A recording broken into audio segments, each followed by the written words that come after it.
What's up, fam? Dropping in on a Monday to make your Monday a little bit better. So, we're doing an episode of climbing fails today. Not climbing fails, climbing mails. Climbing mails today. We got a letter. Mr. Help Me, I'm Stuck writes, what happens when you rappel to the end of your lines? Okay, Mr. Help Me, I'm Stuck. Let me tell you what you do. So, hopefully you have knots in the end of your lines.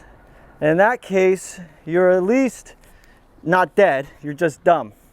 So, let's say it's like pitch black or something. You can't see the hand in front of your face and you're just going down by sight or something. Maybe you're cave rappelling and you get down all the way to the other end of your line right here and you realize you made a terrible mistake. And I'm using a system called an extension, a rappel extension. And what this helps is it helps so that you could add something like this hollow block here. We'll get a zoomed in picture of what this setup looks like. But basically what this does is it allows you to be able to take your hand off while you're rappelling. In case something happened, you had to take your hand off. With an ATC, if you did that, you just fly all the way down your knots and your knots would be here, because the ATC would probably be here because you're not using a hollow block. But we've extended it up so that our hollow block is down here. And now we have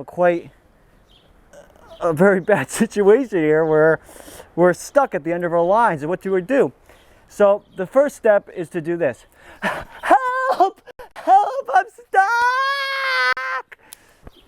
And if that doesn't work and help never comes, it's now your turn to try to get out of this. So how the hell do you get out of this? Well, you make a phone call, but if you drop your phone, then you're still stuck, or if you have no service. So basically it's now just you and the line, or just someone finds you. So what can we do here? Well, this kind of scenario happened famously to one climber. He ended up dying on the Eiger. Got rappelled to the end of his line and just got completely stuck.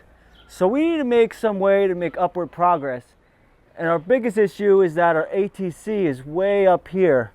So it's going to be pretty hard to capture anything when our ATC is way up there. So if we could get our ATC down here to where it's more manageable, then we have a fighting chance. So let's see if we could do that. Okay, so really our only hope is to use something, a prussic or something, to get onto that so we could start making upward progress.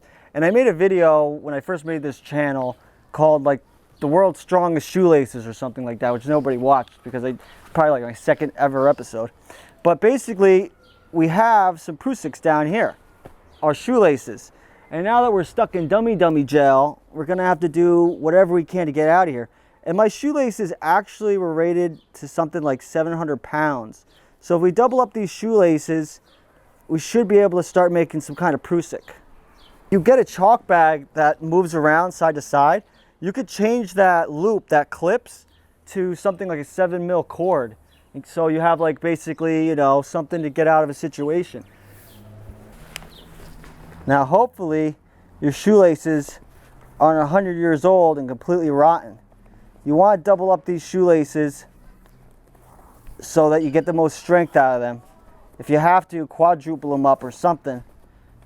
The more times they're doubled up, the stronger they become. We're going to try just going with the double. And hopefully we could get out of this. This should give us something to at least step on. Let's see.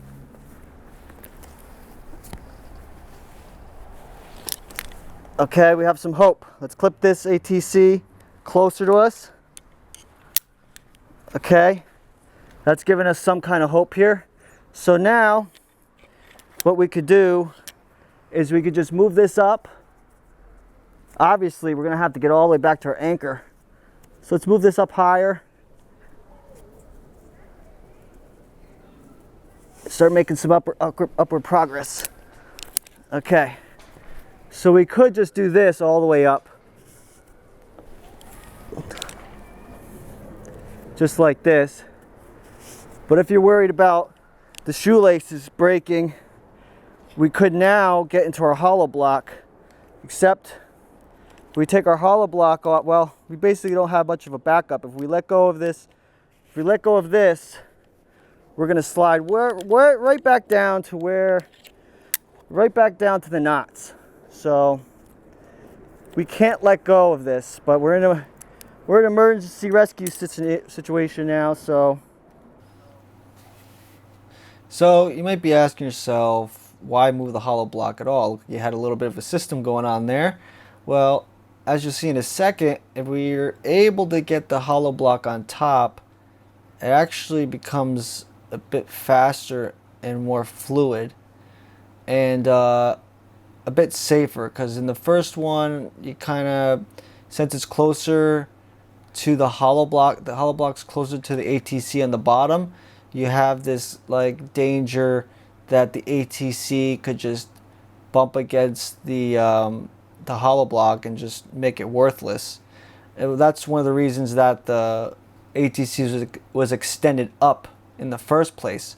So now in this system here, now that we were able to get the hollow block on top, we can have a little system where this ATC could push the hollow block, but you need to kind of get it just in the right position here. Yeah, I kind of try to loosen it up just a little bit, just like this. There you go. So now when you pull on it,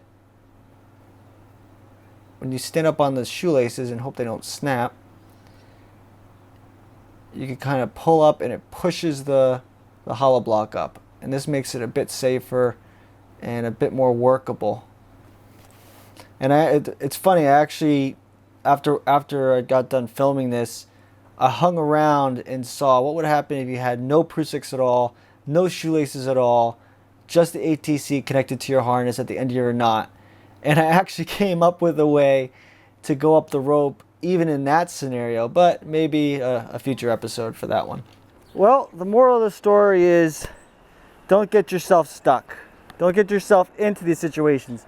A lot of great climbers, they don't have any horror stories because they don't get themselves into situations. So it's better to prepare yourself, be prepared, know what you're doing, and then you won't have to get yourself into sticky situations like this and then mess up. Usually most routes are the correct length. You have the correct length of rope. So if you rappel down, you're going to rappel down to the next belay station. So know the cliff, know the route, know your rope length, and then you shouldn't get into this kind of mess in the first place. At least nothing fell on my head. Oh! At least it wasn't a